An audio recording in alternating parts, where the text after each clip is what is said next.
There's a question that has haunted every civilization that ever looked up at the Giza Plateau. Not a philosophical question, not a spiritual one, a mechanical one.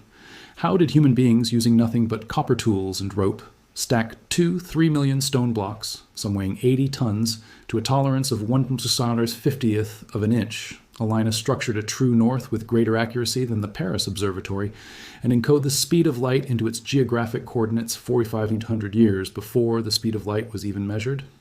Nobody answered that until an AI did. There are mysteries that archaeology buries, not because the answers don't exist, but because the answers are inconvenient. The Great Pyramid of Giza has been called a tomb, a monument, a religious structure, a national achievement. Every generation of historians has attached a comfortable label to it and moved on. But here is what no historian wants to say out loud. The more data we collect about this structure, the less the official story makes sense. Think about that for a moment. We are living in the most data-rich era in human history. We have nuon tomography, ground-penetrating radar, cosmic ray imaging, satellite mapping, thermal scanning, and now artificial intelligence, capable of processing millions of data points simultaneously without ego, without institutional loyalty, and without the need to protect a career or reputation.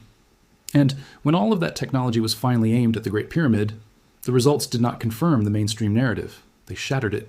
When users began feeding Grok, XAI's advanced artificial intelligence system, the full body of archaeological, astronomical, mathematical, and geological data surrounding the Giza pyramids, something unexpected happened. Not the kind of unexpected that generates a footnote in an academic paper. The kind of unexpected that generates a debate no one in mainstream circles wants to have publicly. The AI began flagging anomalies, not one or two curiosities, but systematic, layered, mathematically precise anomalies that pointed not toward a primitive civilization doing its best, but toward a level of technical knowledge that should not have existed in 2560 BC. But here's where it gets more complicated. Because what Grok identified is not a single smoking gun. It is a pattern. And patterns, more than any single piece of evidence, are what prove intent. Let us start with the precision, because nothing about this story makes sense without it.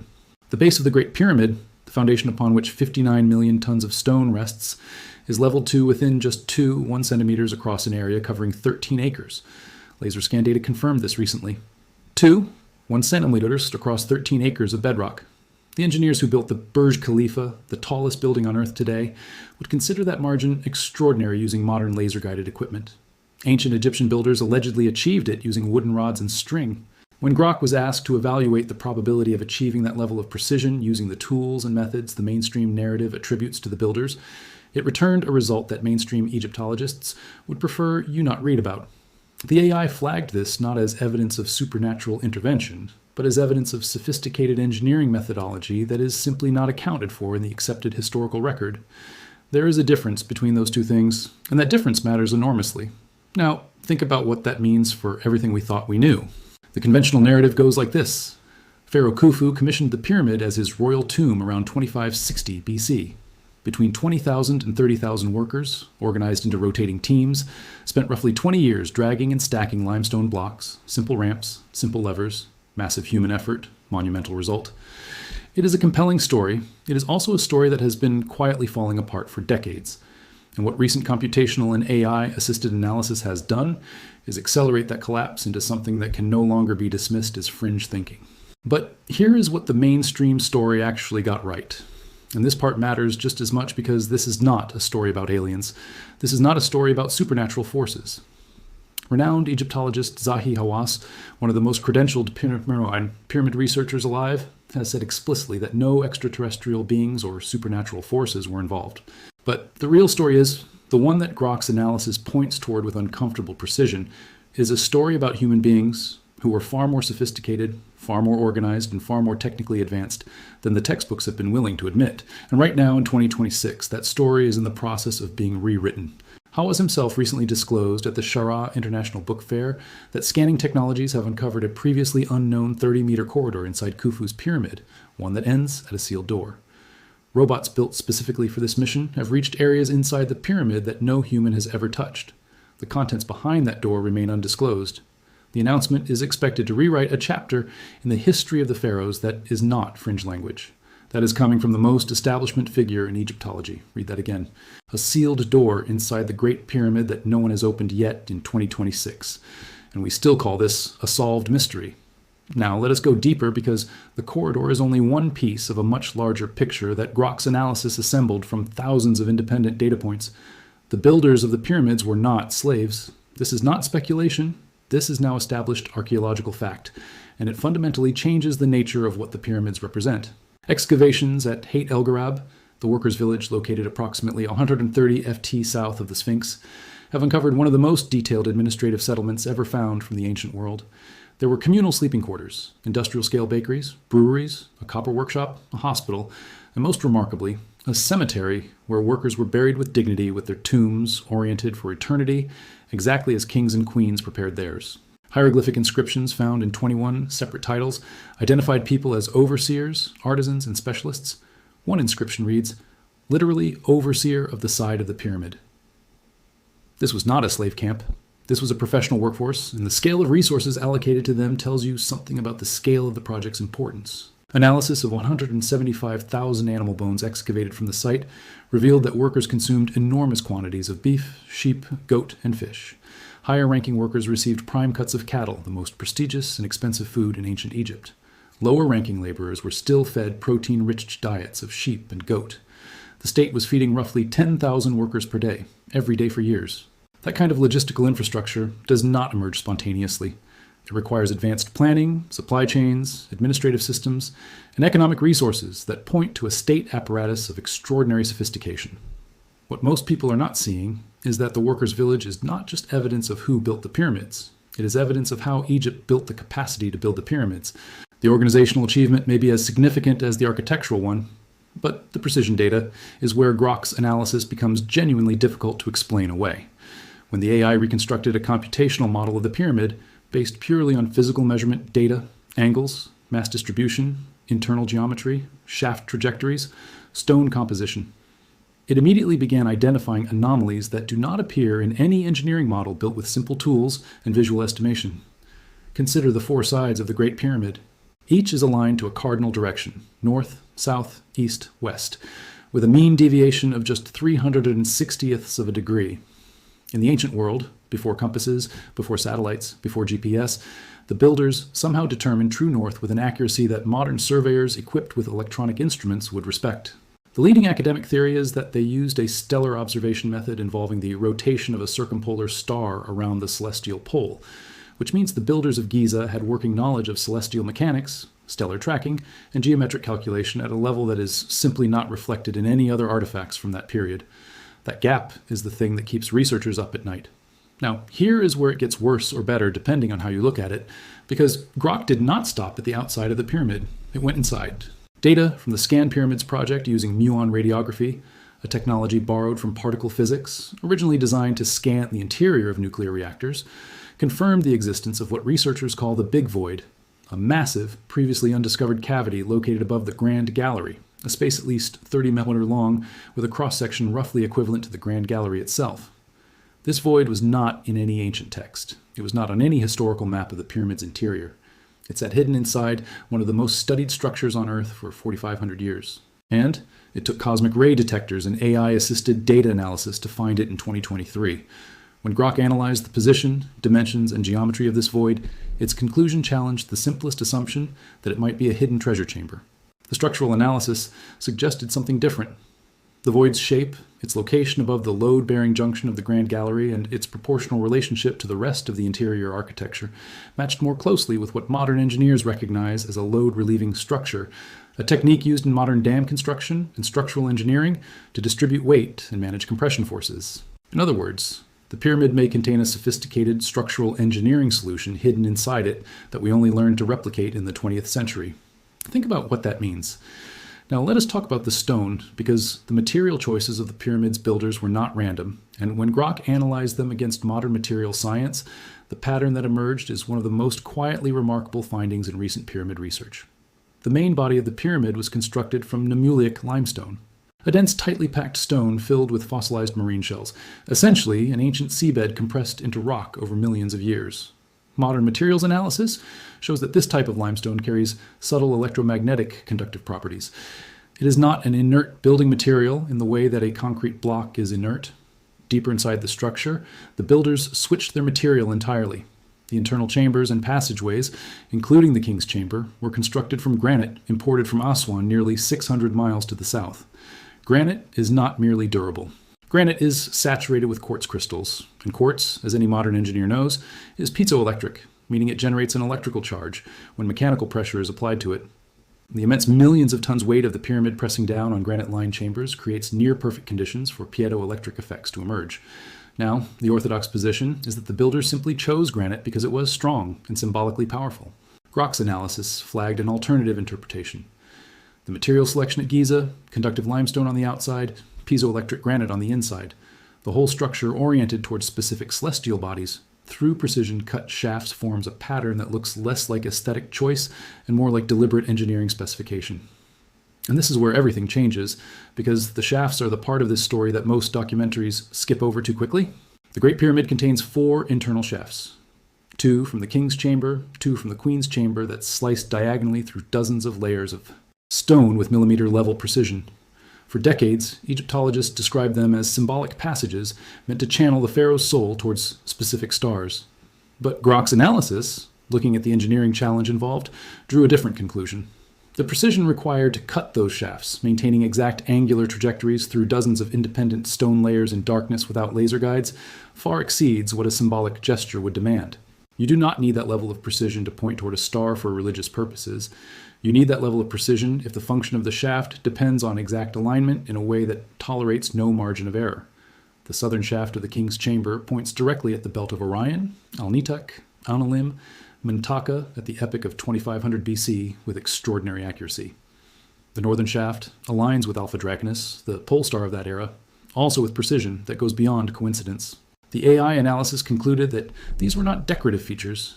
They were mandatory technical specifications embedded into the structure from the moment of conception. According to multiple research teams whose findings were fed into the analysis, the disposition of the 3 main Giza pyramids on the plateau and their angular orientation relative to one another mirrors the arrangement of the 3 stars of Orion's belt in the sky at that specific epoch. The axis along which all 3 pyramids align points toward the ancient solar temple of Heliopolis with a deviation of less than 2% across a distance of 637 meters between the outer pyramids. These are not numbers that arise from random arrangement. They require planning at a scale and sophistication that implies years, perhaps decades of preliminary astronomical observation and mathematical calculation before a single stone was placed. And now, recent research published in 2026 in MPJ Heritage Science adds yet another layer. A new computational study using a 3D framework modeled how the pyramid could have been constructed using an adaptive multi-ramp system, one that adjusted as the structure rose and the workspace narrowed. The model produced a median on-site construction duration of approximately 13 years with a workforce of around 10,000. The evidence from the Hatnub quarry supports this. Ancient Egyptians cut ramps directly into bedrock with post holes engineered to distribute load, not primitive muscle power alone, but applied mechanical physics. At the Sinki Pyramid, 4 simultaneous perpendicular ramps, 1 per face, have been archaeologically confirmed, showing that multi-directional multi-system construction was standard Old Kingdom engineering practice, not speculation.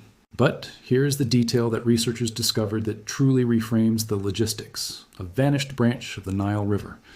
Scientists studying sediment cores extracted from beneath the Giza Plateau confirmed the existence of what has been called the Khufu branch, an ancient navigable Nile channel that once ran within hundreds of meters of the pyramid site, not a trickle. A wide, deep waterway fully capable of carrying massive stone-laden barges from quarries that would otherwise have required the impossible. Moving 70-ton granite blocks across open desert for hundreds of miles, ancient murals independently depict workers loading stone blocks onto boats and guiding them across water. The logistics that once seemed impossible aligned with the evidence the moment this ancient river was confirmed. The builders did not fight geography. They built where geography made the impossible merely very, very difficult. What most people are not seeing is that this discovery does not just answer a logistical question. It reveals that the placement of the Giza pyramids was not purely symbolic. The site was selected because it was the intersection of geography, geology, and celestial alignment, a convergence that required precisely this location and no other. Now, let us talk about what the pyramid is not. Because Grok's analysis also took direct aim at the most fundamental assumption of all, that the Great Pyramid was a tomb. This is the cornerstone of the mainstream narrative. Everything else has been built on it. And when the AI evaluated the evidence for and against that claim, the conclusion was stark. No mummified pharaoh has ever been found inside the Great Pyramid of Giza. Not Khufu, not any pharaoh. The sarcophagus found in the king's chamber was empty, lidless, and too large to have been brought in through any existing doorway or passage, which means it was placed there during construction before the chamber was sealed, not after the pyramid was finished. The chambers themselves are sterile, devoid of the hieroglyphic inscriptions, offerings, figurines, canopic jars, and ritual objects that fill every other royal tomb in Egypt. This is not an absence of evidence due to ancient looting. The pristine granite walls of the king's chamber contain no inscription, no cartouche, no name. A pharaoh who built the most expensive structure in human history apparently did not think to put his name inside it. Has suggested that the empty sarcophagus and missing mummy point toward the possibility of a hidden burial chamber yet to be found, perhaps behind the sealed door in the newly discovered 30-meter corridor. That possibility cannot be dismissed, but the AI's analysis flagged a different consideration.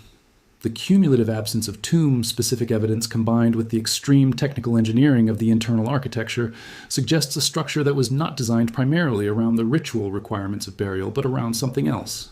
What that something else was remains for now one of the most charged questions in archaeology.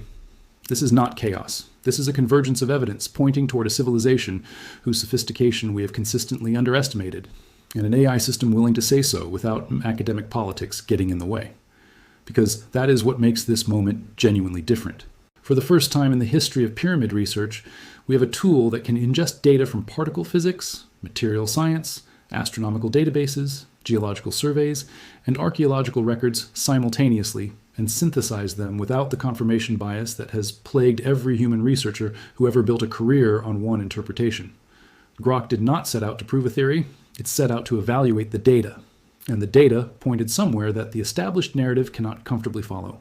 Meanwhile, in April 2026, researchers from Cairo University and the Technical University of Munich, working within the Scan Pyramids project, announced something that had been suspected for years but never confirmed: hidden voids beneath the eastern facade of the Menorah Pyramid. Using radar, ultrasound, and electrical resistivity tomography simultaneously, the team detected 2 concealed air-filled cavities beneath a section of unusually smooth polished granite on the pyramid's eastern side. The same kind of finish seen only at the known entrance on the north face. What that means is still under evaluation. What it confirms is that the Giza complex is still in 2026 actively hiding things from us. Every answer reveals a deeper question. Every scan reveals another void. Every technological advance peels back one more layer of a structure that has been described as an open book for 200 years, but continues with quiet and extraordinary stubbornness to withhold its actual contents. We do not know what is behind the sealed door at the end of the 30-meter corridor. We do not know the full function of the big void above the grand gallery. We do not know what acoustic, electromagnetic, or structural effects the specific combination of nummulitic limestone and quartz granite was intended to produce. We do not know why the king's chamber was built with PZO electric granite when limestone would have been structurally sufficient. We do not know how the builders achieved angular tolerances in the shafts that modern engineers building with modern equipment would find demanding. What Grok's analysis has done is reframe those questions not as mysteries belonging to the fringe, not as evidence of the supernatural, but as legitimate data-supported engineering puzzles produced by human beings who are operating at a level of technical and organizational capability that does not fit the timeline we have constructed for human cognitive and civilizational development. The real story, the one hiding in plain sight at the intersection of AI analysis, particle physics data, satellite archaeology, material science, and computational modeling, is that the ancient Egyptians who built the Great Pyramid were not the primitive laborers of the popular imagination. They were engineers. They were astronomers. They were logisticians. They were material scientists who knew, at least empirically, something about the properties of the stones they chose. They built a workforce city with hospitals and hierarchical pay structures. They moved 70-ton blocks across a navigable river branch that no longer exists. They achieved a foundation level to within 1 centimeter across 13 acres. They pointed shafts through 200 ft of stone towards specific stars, with precision that served a function beyond symbolism. And somewhere inside that structure, right now behind a sealed door that no modern human has yet opened, there is something that the most credentialed Egyptologist alive believes will rewrite the history of the pharaohs. We do not know what it is. We do not know whether it will confirm the mainstream narrative, overturn it, or open an entirely new chapter that neither mainstream nor alternative researchers have yet imagined. What we know is that the Great Pyramid, the oldest of the 7 wonders, the only one still standing, the most studied building in human history, is still not done surprising us. The question is not whether there is more to know. The question is whether we are ready for what the next sealed door reveals. Because if the patterns that AI analysis has already uncovered are any indication, what we find next will not make the story simpler. It will make it bigger and more uncomfortable and far more extraordinary than a textbook tomb story has ever allowed it to be. The door is sealed. The robots have found it. The scans are being analyzed. The announcement is coming. What is on the other side of that door may be the most important discovery in the history of archaeology, or it may raise 10 new questions for every answer it provides. Either way, one thing is certain. The story of who built the pyramids and how and why and what they really were is nowhere near finished. It is just now, for the first time in a very long time, beginning to be told honestly.